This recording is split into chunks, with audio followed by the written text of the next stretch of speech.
It's always hard waiting for a new game in a beloved franchise, especially at a time where development cycles can often last as long as 5 to 6 years, if not even more. That pain, in fact, is perhaps more keenly felt by fans of Bethesda Game Studios franchises than the fan bases of most other major active franchises. In the here and now, for instance, in the intermediate afterglow of Amazon Prime's excellent Fallout series, with fans hungry for more, people are going back to older installments in the series in groves. But if what you want is a new installment in the series to dive right into, well, you're out of luck.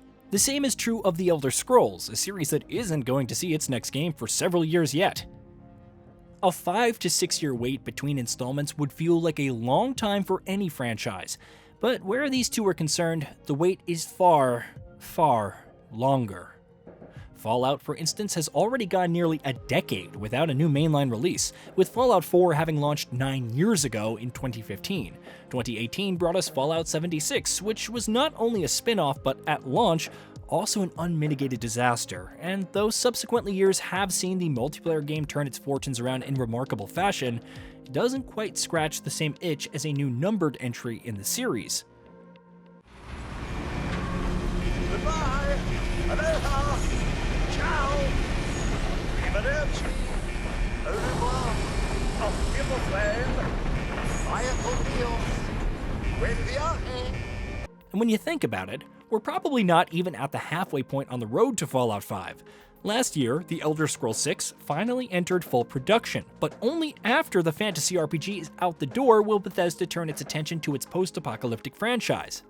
Given how long it takes BGS to develop its massive games, that means we're probably still around 10 to 12 years away from Fallout 5's launch.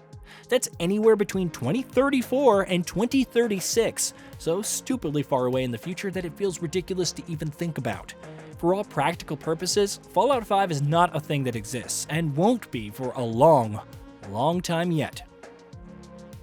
The fact that demand for more Fallout has grown rapidly in the wake of the Amazon series has only served to shine a brighter light on this particular dilemma.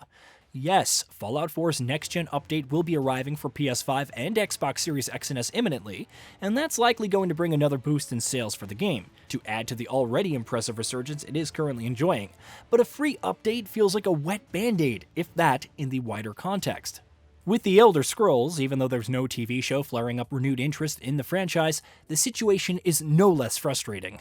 The Elder Scrolls Online has served sort of the same purpose that Fallout 76 has for its franchise, but the wait for a new mainline installment in the series has been torturously long. Later this year, it will have been 13 years since the launch of Skyrim, and with The Elder Scrolls VI only just having entered full production last year, it probably won't come out until 2028 or thereabout. Skyrim will be 17 years old at that point. 17 years. Ordinarily, if a sequel was coming out 17 years after its predecessor, it'd be safe to assume that the franchise was trying to come back from a critical or commercial failure. But this is The Elder Scrolls, and Skyrim was Skyrim, widely considered to be one of the greatest games ever made, with over 60 million copies sold worldwide. It's not surprising that having to wait more than a decade and a half for its sequel has been as frustrating as it has been for fans of the franchise. So what exactly is the solution here? After all, it's no secret that game development, already a startlingly complex and intensive process, has only continued to grow that much more complicated at a rapid rate. Development cycles tend to last years now, and for games that are as vast and multifaceted as Bethesda Game Studios RPGs are, even longer. So is the answer for BGS to expand to the point where it can concurrently have multiple major large-scale projects in production at once? That, of course, is far easier said than done for a multitude of reasons, especially in an industry as volatile as game dev. From recruiting the right people, and enough people, to having structure in place that can efficiently manage two simultaneous projects on that scale. There are other ways that Bethesda can find to try and reduce the gap between new Fallout and Elder Scrolls releases. Remakes and remasters, for instance, would be an easy victory that, frankly, we'd be surprised if Bethesda didn't pounce at. In particular, there'd be no shortage of people lining up for modernized of older releases like Fallout 3 or The Elder Scrolls 4 Oblivion. Interestingly enough, leaks have claimed that remasters of those two games are indeed in development. Whether that's accurate remains to be seen, but if Fallout 3 and Oblivion remasters were to come out, if handled well, they'd doubtlessly do very well for Bethesda.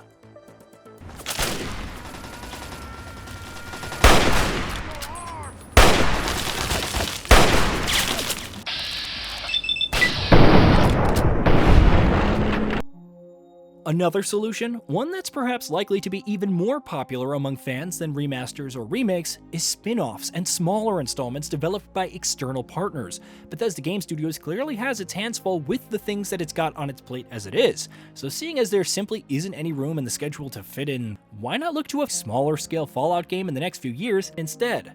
If we were to get a new single-player Fallout spin-off in the next few years, the decade-long wait for Fallout 5 would become a lot less unbearable. One way or another, what's clear is that Bethesda and Microsoft both need to figure out how to do more with both of these franchises. Fallout and The Elder Scrolls are both in their prime, both enjoy widespread critical acclaim and mainstream appeal, and both consistently outsell even some of the biggest games in the industry. More importantly, there's insatiable demand for new games in both franchises, and though it's certainly understandable why it's taking as long as it is for Bethesda to get to new installments, it's also been baffling to see little to no attempts seemingly being made so far to try and find other solutions. The iron is red hot for both Fallout and The Elder Scrolls, and it's begging to be hit. It's either that, or we resign ourselves to the fact that the new Fallout and The Elder Scrolls installments likely won't be releasing until their predecessors are a decade and a half old, if not even older. For franchises as massive, as successful, and as beloved as these two, that seems like an absolute waste. Hopefully, Bethesda and Microsoft will see things that way too. Hey, did you know that we at GamingBolt upload new videos every day? Stick around, drop a like, subscribe, and hit that bell, and let us know what kind of content you'd like to see in the future with a comment below.